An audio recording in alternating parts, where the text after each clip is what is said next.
118 కీర్తన 8, 9 వచనాలు.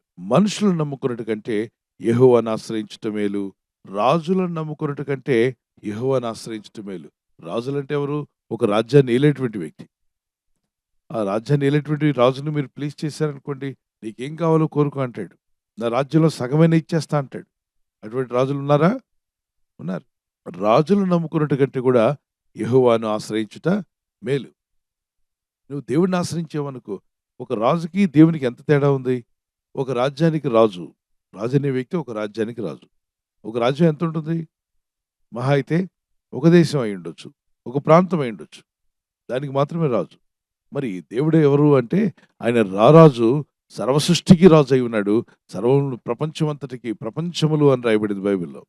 ఆకాశపై ఆకాశముల వరకు సమస్తమును చేసినవాడు ఆయనే. కాబట్టి ఈరోజు నువ్వు ఎవరిని ఆశ్రయించావు ఆలోచించి.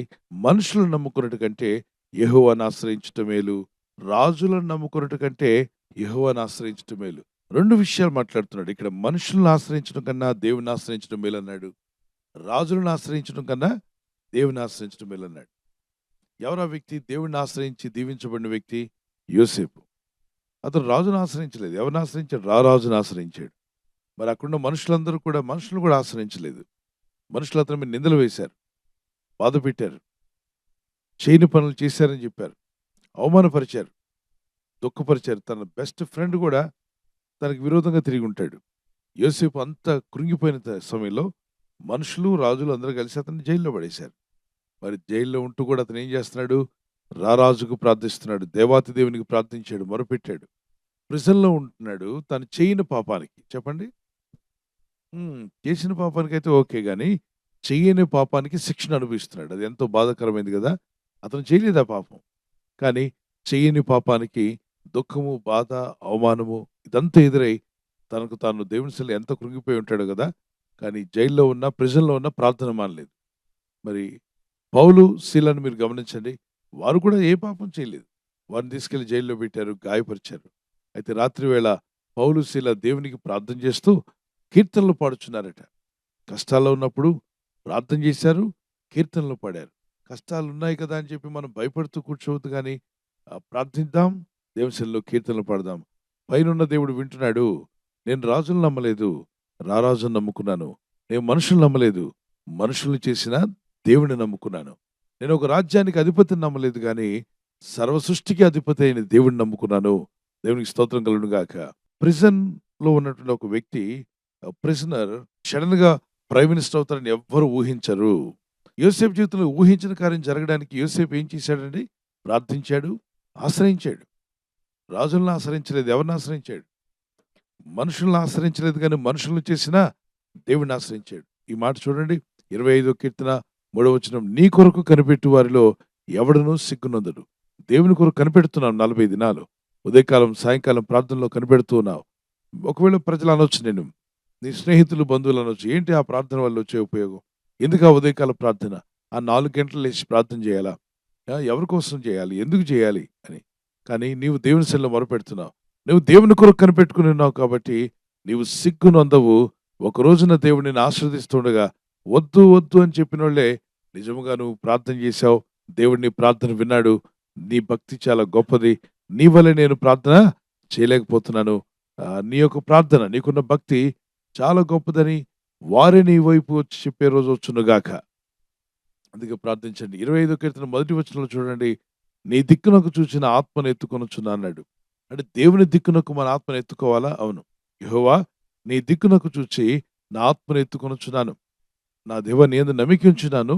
నన్ను సిగ్గుపడనీయకము, నా శత్రువులు నన్ను గూర్చి ఉత్సాహింపనీయకము.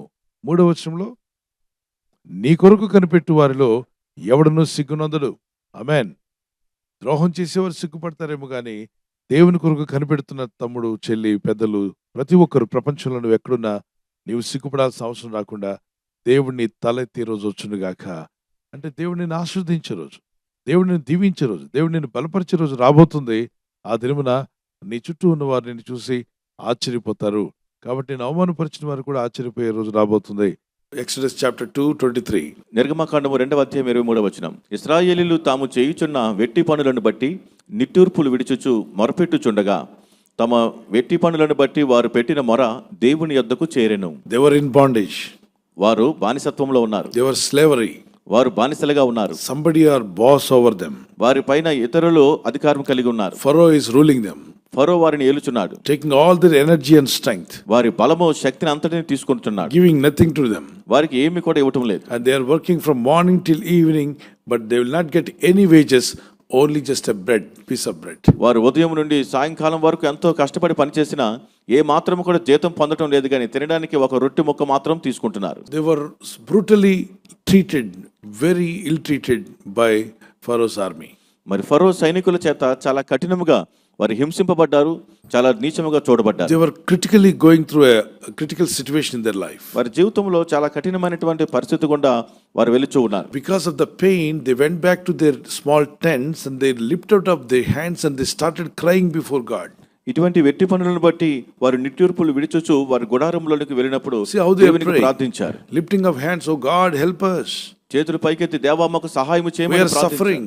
మా శ్రమలలో మేము ఉన్నాం. We are not able to tolerate. మేము వీటిని భరించలేకపోతున్నాం. Oh God, we need your help. దేవా నీ సహాయం మాకు కావాలి. Please help us, Father. ప్రభువా మాకు సహాయం చేయము తండ్రి. Nobody can help us. మాకెవరు సహాయం చేయలేరు. Only you.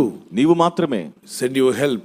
నీ సహాయము పంపము. They cried. వారు They మొరపెట్టారు. prayed. కన్నీటితో ప్రార్థించారు. God heard their prayer. దేవుడు వారి ప్రార్థన ఆలకించి God ఉన్నారు. saw the tears. దేవుడు వారి కన్నీరు చూశారు. How many believe that God sees your tears? దేవుడు నీ కన్నీళ్లు కూడా చూస్తున్నారు. ఎంత God hears your prayer. దేవుడు నీ ప్రార్థన ఆలకిస్తున్నారు. God in heaven heard the prayer and then he took a decision.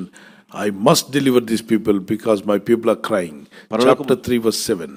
3వ అధ్యాయం 7వ వచనంలో పరలోకమందున్నటువంటి దేవుడు వారి ప్రార్థన విని నా ప్రజలు మొరపెట్టుచున్నారు కన్నీటితో, వీరికి తప్పక నేను విడుదల ఇవ్వాలని దేవుడు చెప్పి ఉన్నారు. Today this morning you may be crying like that. ఈ ఉదయకాలంలో నీవు కూడా ఆ విధంగా కన్నీరు The same కారుస్తున్నావు. God who helped Israelites is going to help you. ఇశ్రాయేలులకు సహాయం చేసిన దేవుడే నీకు సహాయం Do చేయబోతున్నాడు. you believe that? నమ్ముచున్నావా నీవు?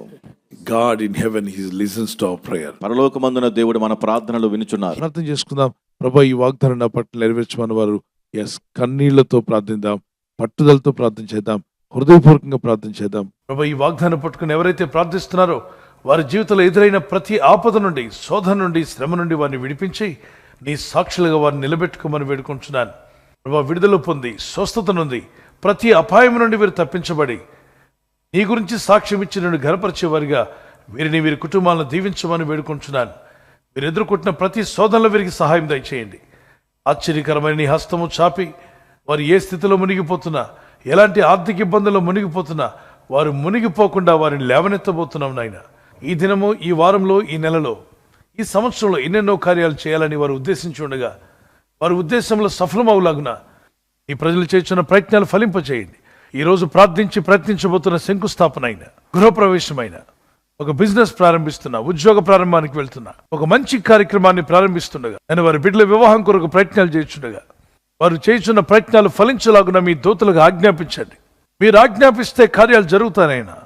ప్రభు, ఎవరైతే అనారోగ్యం, బలహీనత అనే అంధకారంలో వారి జీవితం ఉన్నదో అటువంటి వ్యాధి రోగాలను వెళ్ళగొట్టి నీ వెలుగును ఉదయింపచేసి నీ గాయపడిన హస్తంతో వారి క్రిటికల్ సిచ్యువేషన్ నుండి, వ్యాధి రోగముల నుండి, రోగ పడకల నుండి వారిని లేవనెత్తి స్వస్థపరిచి నీ సాక్షిగా వారిని వాడుకోనైనా.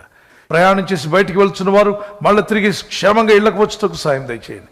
మా ప్రయాణాల్లో నీ కాపుదలు ఇవ్వండి. ఎటువంటి యాక్సిడెంట్స్ కానీ, ప్రమాదాలు కానీ గురి కాకుండా నీ కాపుదలు యేసు నామములో ప్రతి ఒక్కరికి కలుగునుగాక. ఆదుకొని వారిని స్థిరపరిచి బలపరచమని నజరేయుడైన యేసుక్రీస్తు పరిశుద్ధ నామములో అడిగి వేడుకుంటున్నాను నా పరలోకపు తండ్రి. ఆమేన్, ఆమేన్. ఒక కీర్తన పాడుకుందాం. నిన్ను నమ్మినచో సిగ్గుపడనీయవు, నన్ను నెమ్మదితో నీవే ఉంచెదవు.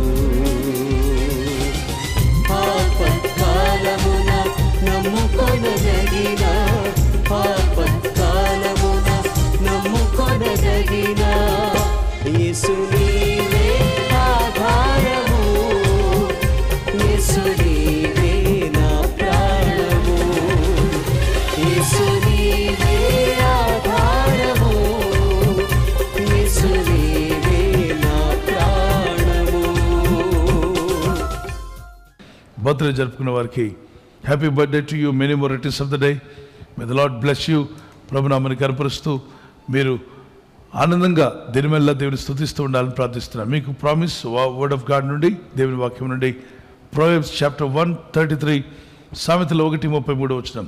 నా ఉపదేశం అంగీకరించేవాడు సురక్షితముగా నివసించును. Whoever listens to me will live in safety and be at ease without fear of. ఎటువంటి హామ్ లేకుండా, ఎటువంటి ఫియర్ లేకుండా జీవించే కృప ఆయన మాటలు వింటున్న వారికి కలుగుతుంది. కనుక ఆయన వాక్యాలు వినుబుద్ధిని దేవుడు మీకు దయచేసి ఉదయకాలం శిష్యునికి ఉన్న వినుబుద్ధి వలె పరిశుద్ధాత్మ వారందరికీ వినుబుద్ధి పుట్టించునుగాక. God bless you. Happy birthday to you. Many more returns of the day. దయాకిరీటం ధరించేసి మిమ్మల్ని దేవుడు అభివృద్ధి పరచునుగాక. This is what I pray for you.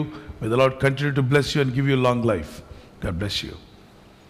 మీ యానివర్సరీ జరుపుకునే వారికి we wish you happy wedding anniversary. Many more returns of the day. May the Lord bless you. ప్రభు అక్కడ ఆలస్యమైతే మరి మీరు silver jubilee, golden jubilee, platinum కూడా జరుపుకునే కృప దంపతులని మీకు దయచేయునుగాక. Promise of God, Isaiah 44:3, I will pour out my spirit on your of spring.